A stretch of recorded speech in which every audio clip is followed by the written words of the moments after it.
एक घने जंगल के किनारे राजकुमारी अपने घोड़े के पास खड़ी है। मंत्री उसके बगल में खड़ा है।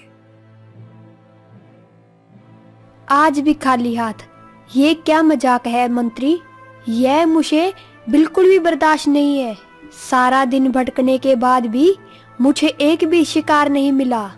सूर्यास्त होने को है और मुझे एक भी शिकार नहीं मिला। यह मेरा अपमान है। मुझे शिकार करना ही करना है, चाहे कुछ भी हो जाए। क्षमा करें राजकुमारी जी, लगता है आज वन्य जीव कुछ अधिक ही सतर्क हैं। हमें अब महल की ओर लौटना चाहिए। सूर्य ढलने वाला है और अब सामने देखिए, जंगल का यह हिस्सा बहुत घना है। यह साधारण जंगल नहीं लगता, बल्कि मुझे तुम्हारे उपदेश नहीं चाहिए। तुम जानते हो जब तक मैं कोई शिकार नहीं करती तब तक मैं यहाँ से नहीं हटने वाली। चलो मेरे साथ जंगल के उस गहरे हिस्से में। नहीं राजकुमारी, कृपया मुझे माफ करें। मैं नहीं जा सकता। और कृपया करके आप भी मेरी बात मान लीजिए। जंगल के उस पार मत जाइए। वह जगह सुरक्षित नहीं है और रहस्यों से भरी है। मैंने सुना है गहरा जंगल खतरनाक और भयानक है। हमें खतरा मोल नहीं लेना चाहिए। क्या क्या कह रहे हो मंत्री? मर्द होते हुए भी तुम डर रहे हो? मंत्री, ये बात तुम्हारे लिए शोभा नहीं देती। तुम मेरे साथ चलने से मना कर रहे हो। नहीं राजकुमारी, मुझे आपकी चिंता है, इसलिए कह रहा हूँ। कृपया आप मेरी बात मान लीजिए। जंगल के उस पार मत जाइए। बकवास बंद करो। मेरी चिंता छोड़ो। फैसला हो चुका है। अगर मेरे साथ आना चाहते हो तो आ जाओ, नहीं तो वापस लौट जाओ महल। मैं तो अब उस पार जाऊंगी।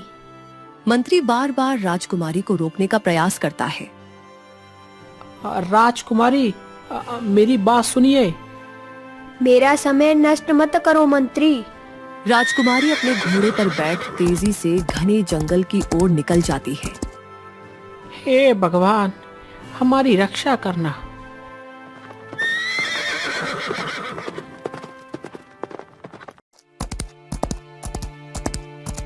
कुछ देर चलने के बाद राजकुमारी थक कर रुक जाती है। उसका गला बुरी तरह सूख जाता है। मैं जंगल के काफी गहरे हिस्से में आ गई हूँ। यहाँ तो चारों ओर कोई जानवर नहीं दिखाई दे रहा और प्यास भी बहुत लग रही है। राजकुमारी चारों ओर देखती है। पेड़ों की छांव में उसकी नजर एक प्राचीन अजीब सी पत्थर की मूर्ति पर पड़ती है। यह क्या है? इतनी पुरानी मूर्ति? यह कोई श्राप या रहस्य है? मंत्री, तुम सही कह रहे थे। हम कुछ ज्यादा ही अंदर आ गए। मैंने आपसे कहा था राजकुमारी। अब क्या फायदा यह सब कहकर? प्यास भी बहुत लग रही है। राजकुमारी पानी की तलाश में थोड़ा आगे बढ़ती है और अचानक रुक जाती है। उसके सामने एक सरोवर था जिसका पानी बिल्कुल शांत था। प्यास की तीव्रता के कारण राजकुमारी खुद को रोक नहीं पाती और तेजी से सरोवर की ओर बढ़ती है। रुकिए राजकुमारी, मुझे यह सब अजीब लग रहा है। इस सुनसान जगह पर इतना साफ पानी। तुम तो मंत्री हमेशा हर चीज से रोकते हो। तुम्हें क्या अजीब लग रहा है? मुझे प्यास लगी है, चुप रहो। राजकुमारी तेजी से सरोवर में झुकती है और अंजलि भरकर पानी पीती है। जैसे ही राजकुमारी पानी पीकर खड़ी होती है, उसके शरीर पर राख जैसी परत जमने लगती है। वह पलक झपकते ही पूरी तरह से पत्थर में बदल जाती है। राजकुमारी जी, राजकुमारी जी।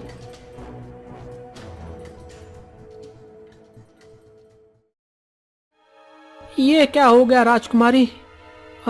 ये क्या हो गया? राजकुमारी तो अब पत्थर की बन गई। इस सरोवर का पानी पीते ही पत्थर बन गई है। मैंने कहा था राजकुमारी, आपने मेरी एक बात भी नहीं मानी। आपको कितना रोका? अब मैं क्या करूं? किस मुंह से महल जाऊं? महाराज मुझे नहीं छोड़ेंगे। हे भगवान, क्या करूं मैं अब? मंत्री बिना कुछ सोचे समझे भारी हृदय से अपने घोड़े पर सवार होता है और तेजी से महल की ओर लौटता है।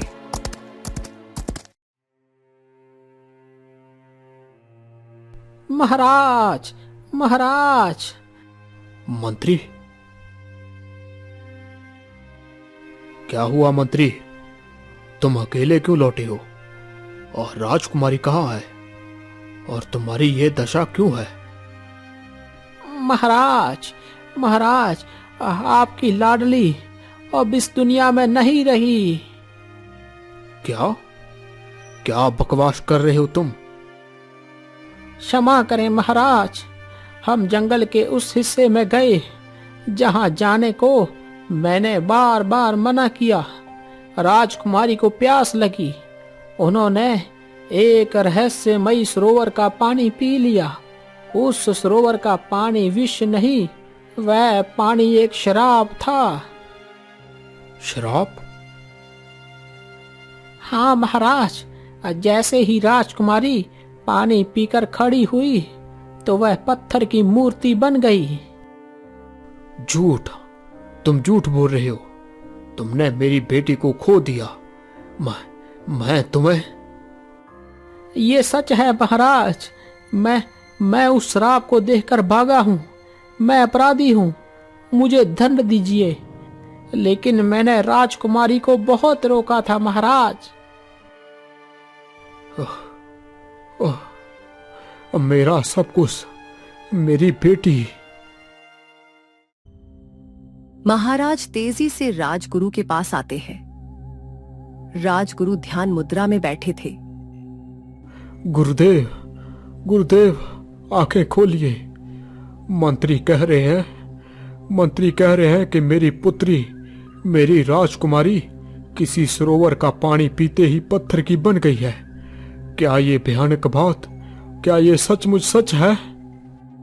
राजगुरु धीरे धीरे आंखें खोलते हैं। शांत होइए महाराज। आपके प्रश्न का उत्तर देने से पहले मुझे अपनी ध्यान शक्ति से उस सत्य को देखना होगा। राजगुरु अपनी आंखें बंद कर गहन ध्यान लगाते हैं। कुछ पल बाद वह गहरी सांस लेकर आंखें खोलते हैं। हाँ राजन, ये सत्य है।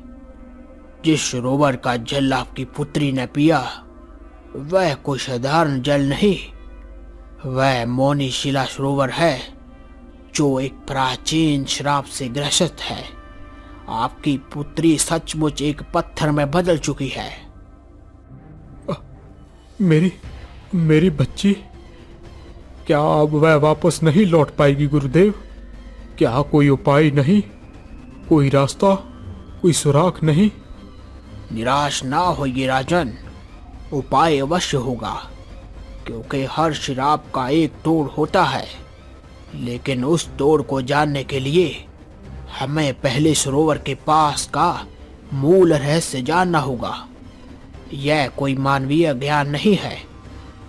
आपको उस रहस्य भरे जंगल में जाना होगा जहां युगों से एक ज्ञानी प्राणी निवास करता है, जो उस जंगल के हर पत्ते, हर कण का रहस्य जानता है। कौन है वह? कौन है वह गुरुदेव? मुझे बताइए। वह बुद्धिमान बूढ़ा उल्लू। उसकी उम्र इतनी अधिक है कि वह हमारे राज्य के बनने से पहले से इस वन का साक्षी है। अगर कोई सुराग मिल सकता है तो वह केवल उसी से मिलेगा। आपको उस उल्लू से मिलना होगा। बताइए गुरुदेव, मैं अभी जाता हूँ। वह कहाँ मिलेगा? राजन, वह वन की सीमा पर नहीं बल्कि जंगल के हृदय स्थित एक बड़े पेड़ पर रहता है, लेकिन वहां तक पहुंचने का मार्ग बहुत कठिन है।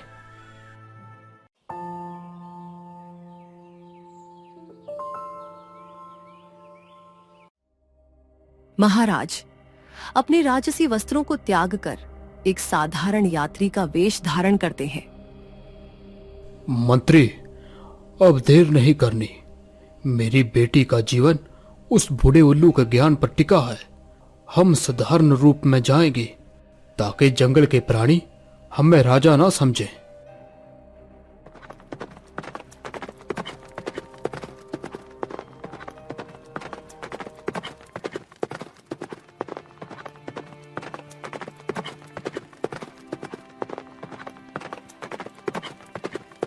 राजा और मंत्री मुश्किल से रास्ता बनाते हुए अंत में एक विशाल और प्राचीन वृक्ष तक पहुंचते हैं।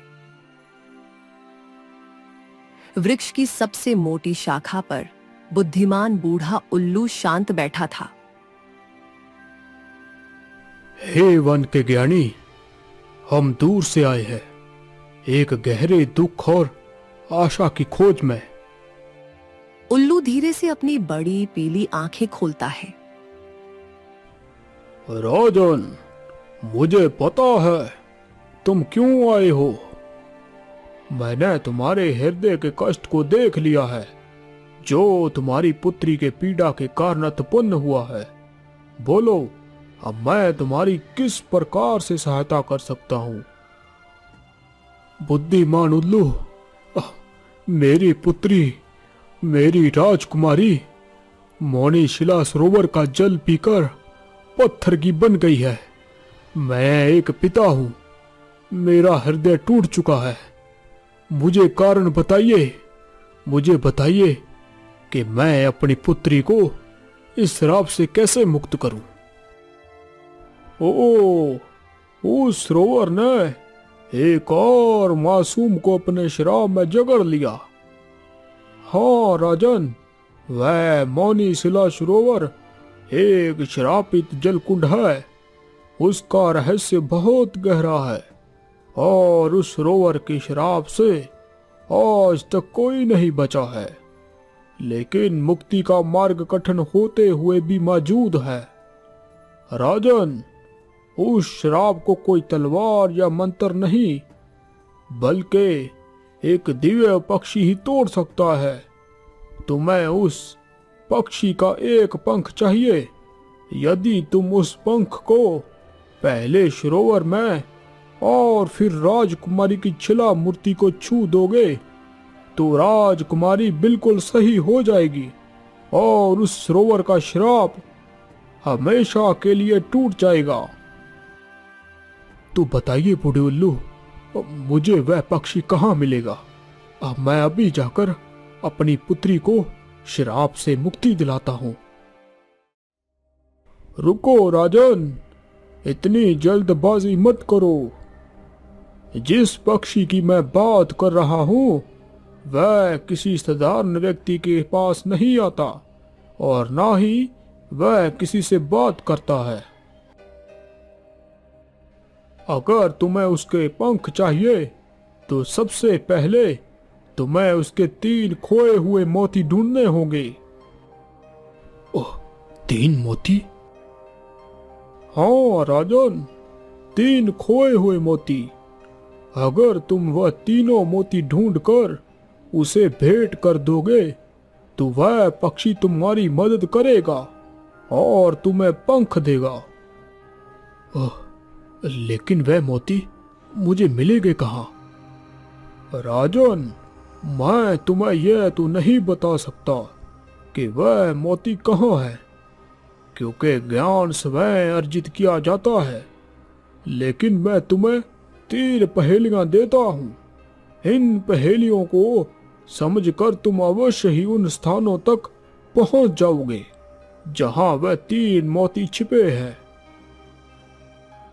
प्रथम मोती की पहेली, जहां सौंदर्य की प्रशंसा हो वहां बदसूरत की क्रोध अग्नि दहके, जो छत को छिपाए छड़ी के भीतर, वह रूप बदलकर तुम्हें भटकाए।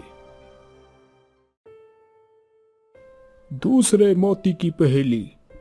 वह अज्ञानी पक्षी जो गहरे अंधेरे का घर है, कुएं के भीतर से सुने तुम्हारी हर खबर है। उसके 3 शब्द हैं जो वाणी का मोल मांगेंगे। गलत जुबान से उत्तर दोगे तो तुम्हारी आवाज चुरा लेंगे। तीसरे मोती की पहेली। 3 नेत्र रखता है जो चारों ओर देखता है, जिसकी एक झलक से देह भस्म हो जाए, उसका तावीज है मोती का रक्षक। जहां पहुंचने को तुम नहीं, तुम्हारी छाया चाहिए। जाओ राजन, इन पहेलियों को सुलझाओ, तुम्हारे पास समय कम है। सच्चे हृदय और निस्वार्थ बलिदान से ही तुम्हें सफलता मिलेगी। महाराज पहेलियों को ध्यान से पढ़ते हैं। वह अपने मंत्री की ओर देखते हैं और अब अपनी यात्रा का आरंभ करते हैं। राजा अपने मंत्री के साथ वे पहली पहेली को सुलझाने का प्रयास करते हैं।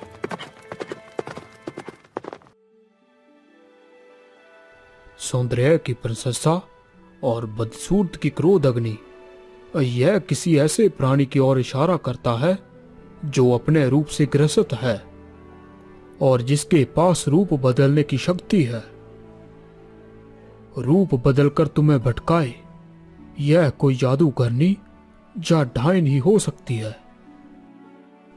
महाराज, छत छिपाए झड़ी के भीतर, इसका अर्थ है कि मोती उस डायन की जादुई छड़ी में छिपा होगा। हमें ऐसी जगह तलाशनी होगी जहां सुंदरता और बदसूरती का टकराव हो। वे जंगल में आगे बढ़ते हैं और अंत में एक अंधेरी और दुर्गंध भरी गुफा के सामने पहुंचते हैं। देखो मित्र, जरूर इस गुफा में उस डायन का ठिकाना होगा। हमें इस गुफा के अंदर जाना होगा। राजा और मंत्री दोनों गुफा के अंदर चले जाते हैं।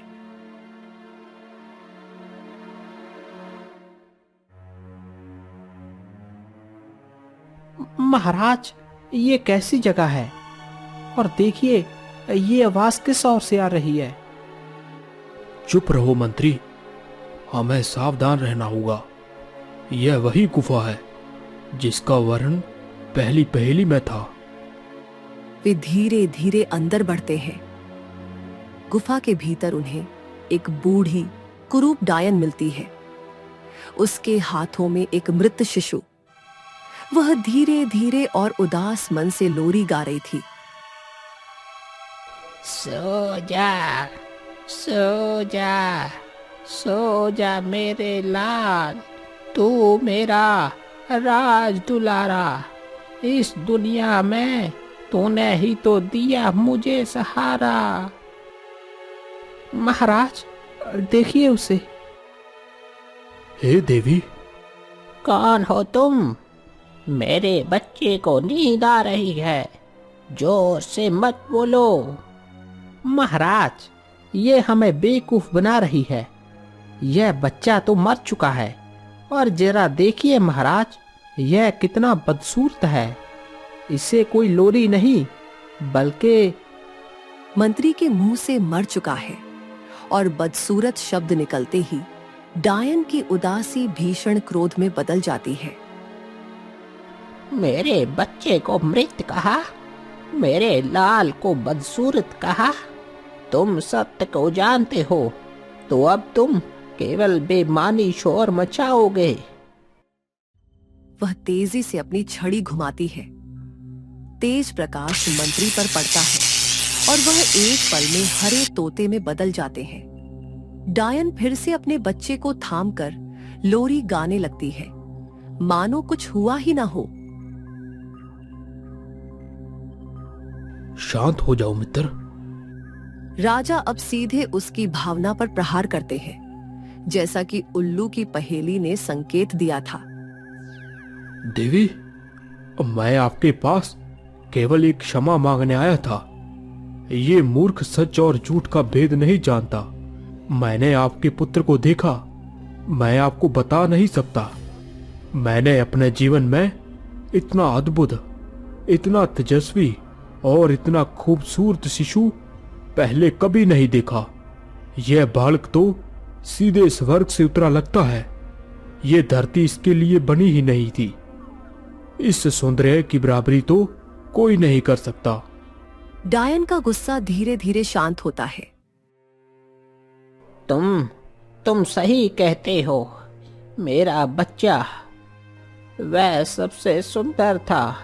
वह दुनिया के लिए बहुत अच्छा था, इसीलिए मुझे छोड़कर चला गया।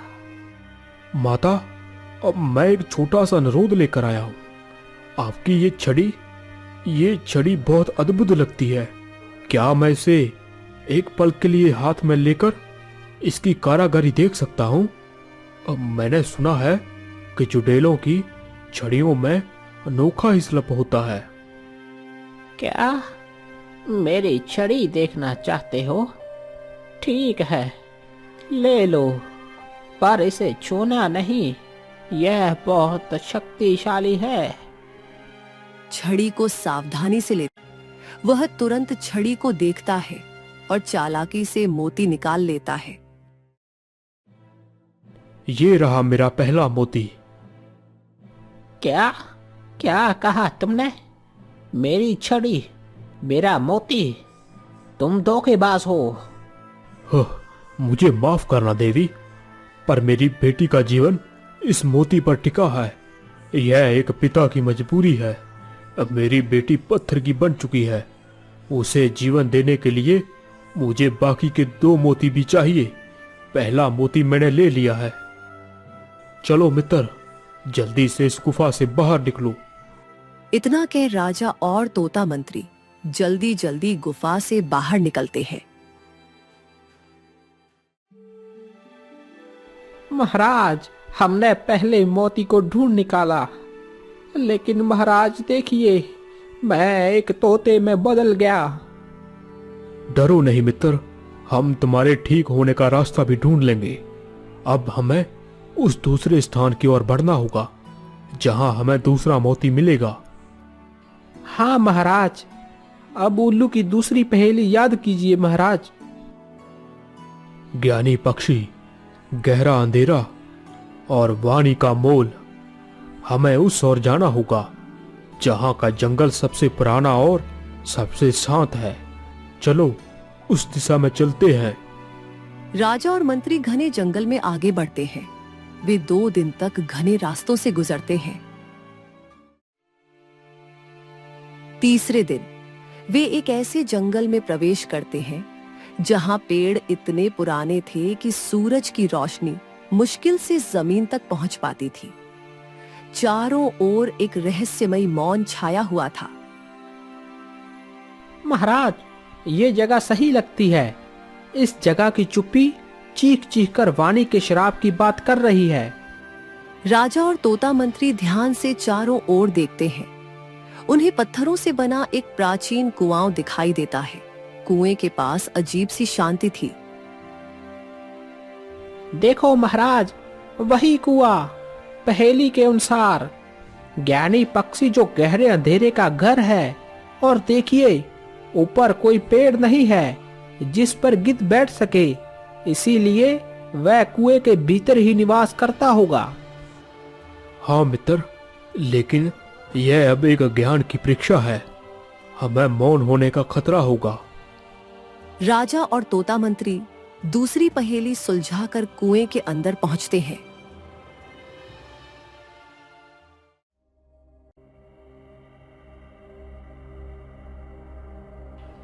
स्वागत है तुम्हारा यात्रियों मेरे इस अंधेरे घर में। मुझे पता है तुम यहाँ किस लिए आए हो। अगर तुम ये मोती पाना चाहते हो तो सबसे पहले तुम्हें मेरे 3 प्रश्नों के जवाब देने होंगे, लेकिन सावधान रहना, गलत उत्तर दिया तो तुम्हारी वाणी यही रह जाएगी। जल्दी बोलो, तुम्हारे वह 3 सवाल क्या है? मेरा पहला सवाल वह क्या है जो हमेशा तुम्हारे सामने आता है पर तुम उसे कभी छू नहीं सकते? वह है भविष्य। वह हमेशा सामने होता है पर उसे छूना असंभव है। सही उत्तर। तुम्हारा पहला दाम सफल रहा। अब मेरा दूसरा सवाल, वह कौन सी चीज है जो जितनी ज्यादा हो उतना ही कम दिखाई देता है? परछाई। जब अंधेरा होता है तो वह कम दिखती है। गलत, मूर्ख। तुम्हारी वाणी अब मेरी है। अब तुम नहीं बोल सकते। जैसे ही राजा का उत्तर गलत साबित होता है, एक काली ऊर्जा राजा पर पड़ती है। राजा की वाणी तुरंत छिन जाती है। तोते, तुम्हारा साथी मौन हो गया। अगर तुम उसे वापस ठीक करना चाहते हो तो तुम्हें बाकी के सवाल के सही जवाब देने होंगे। हाँ, बताओ, तुम्हारा अगला सवाल क्या है? अभी मेरे दूसरे सवाल का उत्तर बाकी है, जिसके कारण तुम्हारा राजा मौन हुआ। वह कौन सी चीज है जो जितनी ज्यादा हो उतना ही कम दिखाई देता है? इसका जवाब है अंधेरा। जितना अंधेरा होता है उतना ही कम दिखाई देता है। बहुत खूब, सही जवाब। अब मेरा आखिरी सवाल, यदि तुम इसका उत्तर दे पाए तो मैं तुम्हें ये मोती दे दूंगा।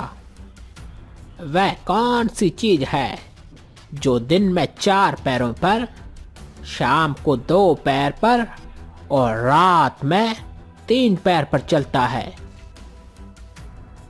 इसका जवाब है मनुष्य, जो बचपन में 4 पैरों पर, जवानी में 2 पैर पर और बुढ़ापे में 3 पैर पर लाठी के सहारे चलता है। सही जवाब। तुम्हारा ज्ञान तुम्हारे मित्र से अधिक निकला। तुमने शर्त पूरी कर दी। तुम्हारी बुद्धि और तुम्हारे मित्र का बलिदान दोनों ही महान हैं।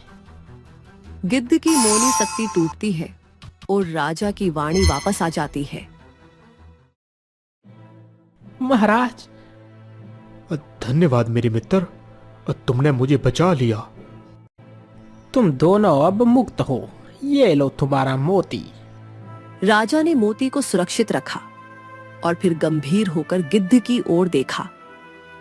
गिद्धराज, अब मुझे मेरी अंतिम तलाश पूरी करनी है। मुझे 3 मोतियों की आवश्यकता है और मुझे पता है कि वह तीसरा मोती भी यहीं कहीं छिपा है। क्या आपको उसका पता है? हाँ राजन, तीसरा मोती ही सबसे रहस्यमयी और खतरनाक है। हाँ गिद्धराज, सही कहा। पहेली के अनुसार 3 नेत्र रखता है जो चारों ओर देखता है। जिसकी एक झलक से देह भस्म हो जाए उसका तावीज है मोती का रक्षक।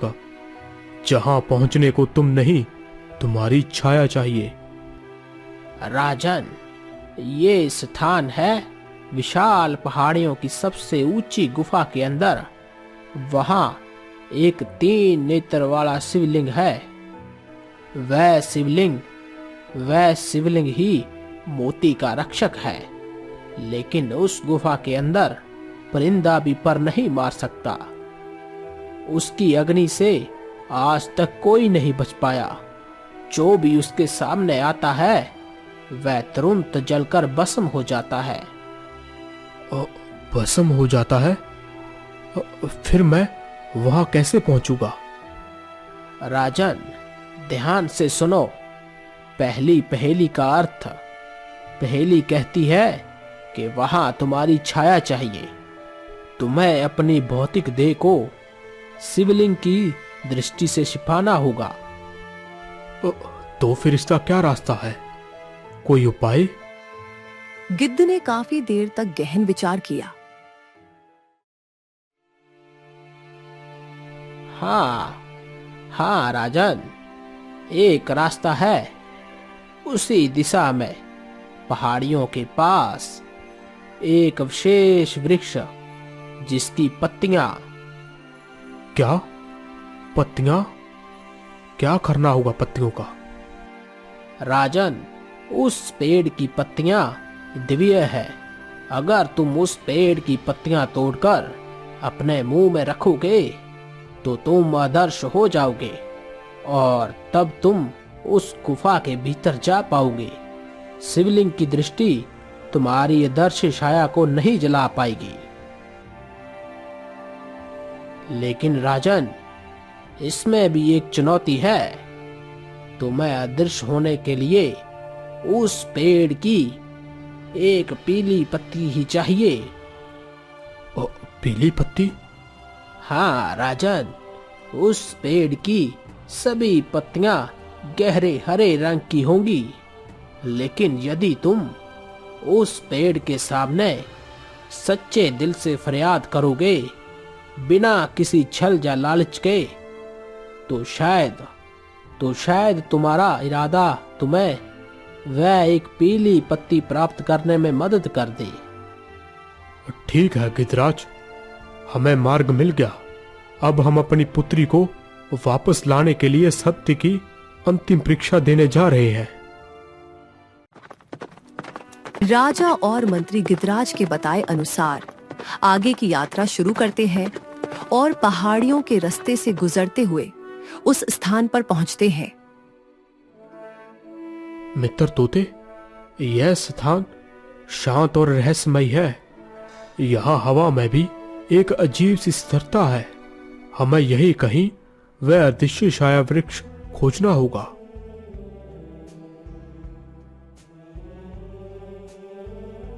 कुछ देर तलाश करने के बाद उन्होंने ऊंची पहाड़ियों के पास ऐसा पेड़ देखा जो अन्य सभी पेड़ों से बिल्कुल अलग था। उसकी पत्तियां घनी थीं और उनका रंग गहरा शाही हरा था। महाराज देखिए, मुझे लगता है यही वह वृक्ष है। यह अपनी ऊर्जा को छिपा रहा है। राजा ने पेड़ के ऊपर देखा। हर पत्ती हरी थी। गिद्धराज ने ठीक कहा था, यहाँ कोई पीली पत्ती नहीं है और हमें जलकर भस्म होने से बचने के लिए केवल एक वही पीली पत्ती चाहिए। हाँ महाराज, निराश ना होए। गिद्धराज ने यह भी कहा था, अगर तुम सच्चे दिल से फरियाद करोगे तो तुम्हें मंजिल मिल जाएगी। तुम सही कहते हो मित्र। मेरी बेटी का जीवन मेरे लिए सिंहासन से भी अधिक है। मेरा हृदय इस समय पूरी तरह निस्वार्थ है। हे अदृश्य छाया वृक्ष, मैं राजा हूं, पर आज मैं एक साधारण पिता बनकर तुम्हारे सामने खड़ा हूं। मैं ये मोती किसी लालच के लिए नहीं, बल्कि अपनी पुत्री के जीवन के लिए चाहता हूं। मैंने 2 मोती हासिल कर लिए हैं और अब मैं तीसरा मोती जीतने जा रहा हूं। यदि मेरे हृदय में कोई छल नहीं है तो कृपया मुझे वह पीली पत्ती प्रदान करो जो मेरी बेटी को वापस ला सके। जैसे ही राजा ने अपनी प्रार्थना समाप्त की, तभी पेड़ की शाखा पर एक चमत्कार हुआ। एक हरी पत्ती धीरे धीरे रंग बदलने लगी। वह गहरे हरे से सोने जैसी पीली हो गई। जैसे ही उसका रंग पूरी तरह बदल गया, वह पत्ती धीरे से हवा में तैरी और राजा के सामने आ गिरी। महाराज देखिए, सत्य प्रकट हो गया। आपके निस्वार्थ प्रेम ने इस वृक्ष को झुका डाला। देखिए महाराज, वह पीली पत्ती। हाँ मित्र, अब अंतिम परीक्षा का समय है। हमें आखिरी मोती तक पहुंचना होगा। राजा ने तुरंत उस चमकीली पीली पत्ती को उठाया। चलो मित्र, शिवलिंग की गुफा की ओर। अब हमारी राह में केवल तीसरा मोती खोजना बाकी है।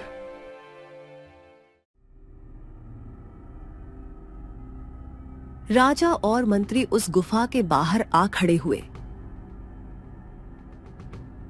मित्र, यही वह गुफा है जिसके बारे में गिद्धराज ने बताया था। सावधान महाराज, आपको अपनी देह नहीं, केवल अपनी छाया वहां ले जानी है। राजा ने वह पीली पत्ती अपने मुंह में रखी। पत्ती का रस राजा के शरीर में फैलते ही वह पूरी तरह अदृश्य हो गया। अरे अरे महाराज, आप तो अदृश्य हो चुके हैं। मैं आपको नहीं देख पा रहा हूं। हाँ मित्र, उस वृक्ष की एक पत्ती ने अपना असर दिखा दिया है। अब मुझे अपना काम करना है। तुम यही ठहरो, मैं उस मोती को लेकर आता हूं। राजा अब एक अदृश्य छाया के रूप में उस गुफा में प्रवेश करते हैं।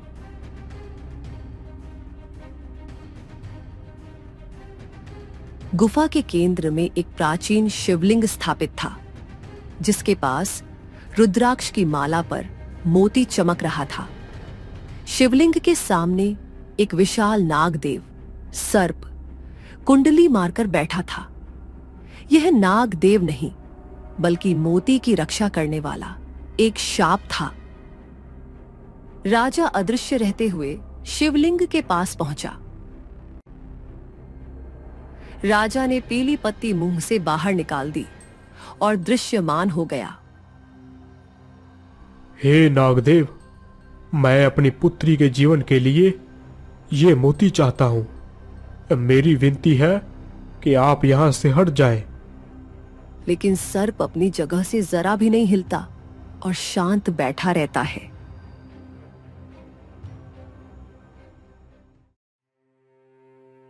हे महादेव, मैं नागदेव को हटा नहीं सकता। मेरा जीवन पहले ही शून्य हो चुका है। मेरी लाडली पुत्री का जीवन इसी अनमोल मोती पर टिका है। कृपया कृपया आप मुझे कोई मार्ग दें। राजा ने इतना कहते ही अपनी आंखें खोली और देखा वो सर्प अपनी जगह से हट गया और एक कोने में चला गया।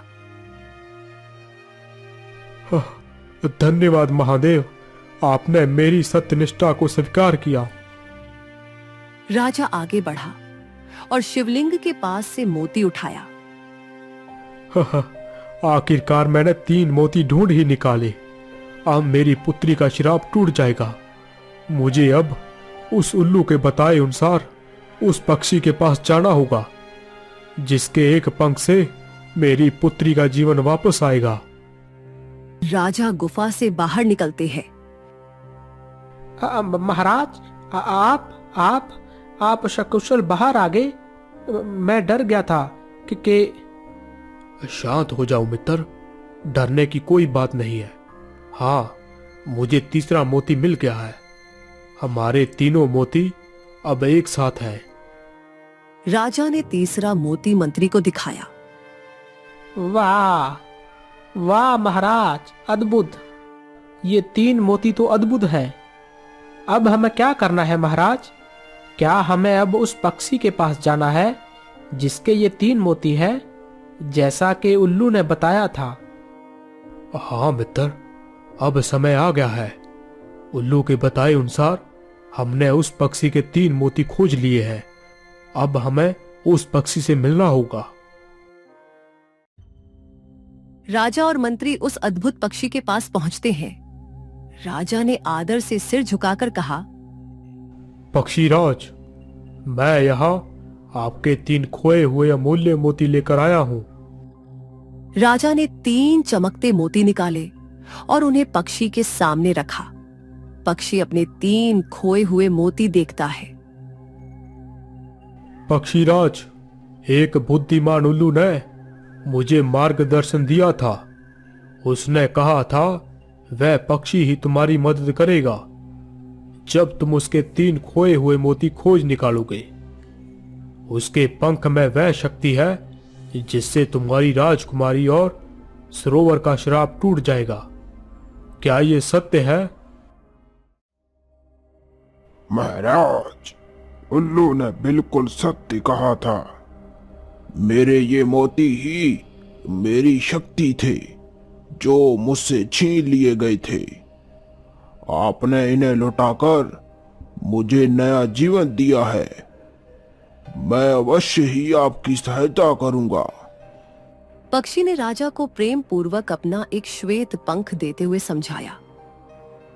महाराज, ध्यान से सुनिए, यही श्राप तोड़ने का उपाय है। सबसे पहले इस पंख को ले जाकर श्रापित सरोवर के जल से छूना। यह सरोवर के श्राप को पंख में खींच लेगा। उसके बाद तुरंत इस पंख को अपनी पुत्री के शरीर से स्पर्श कराना। इससे उस पर लगा श्राप पूरी तरह समाप्त हो जाएगा। राजा ने पक्षी को धन्यवाद देकर तुरंत मंत्री के साथ राजकुमारी के स्थान की ओर चल दिए।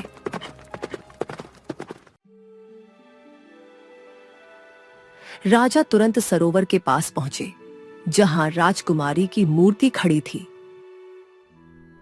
राजा ने श्रद्धा से उस जादुई पंख को सरोवर के जल से स्पर्श कराया। पंख के जल छूते ही सरोवर का जो शांत पानी हलचल में आया और सरोवर का श्राप टूट गया। फिर राजा ने अपने जीवन की सबसे बड़ी उम्मीद के साथ उस पंख को धीरे से अपनी पुत्री के माथे से स्पर्श कराया। एक तेज प्रकाश के साथ राजकुमारी पूरी तरह अपने असली रूप में आ जाती है। पिताजी, राजा अपनी बेटी को सही सलामत देखकर खुशी से रो पड़े। बेटी, तुम्हारा श्राप टूट गया, लेकिन मेरे वफादार मंत्री अभी भी इस तोते के शरीर में कैद है। क्या ये पंख उन्हें भी श्राप मुक्त कर पाएगा? पिताजी, पक्षी राज का ये पंख मेरे यहाँ सरोवर के लिए नहीं बल्कि श्राप मुक्ति के लिए था। मुझे लगता है कि ये मंत्री जी पर भी काम करेगा। राजा ने उम्मीद से भरकर वह जादुई पंख तोते की ओर बढ़ाया और तोते के पंखों को धीरे से स्पर्श करा दिया। पंख छूते ही तोते के शरीर से भी एक रोशनी निकली। अगले ही क्षण तोते का शरीर टूट गया और उसकी जगह असली मंत्री अपने मानवीय रूप में खड़े थे। महाराज, आप तो महान हैं। आपने ना केवल राजकुमारी को बल्कि मुझे भी उस दुष्ट जादूगरनी के श्राप से मुक्ति दिला दी। अब राजा, राजकुमारी और मंत्री तीनों शाप मुक्त होकर एक दूसरे को देख रहे थे। सरोवर का जल निर्मल हो चुका था और खुशी की लहर पूरे वातावरण में छा गई थी।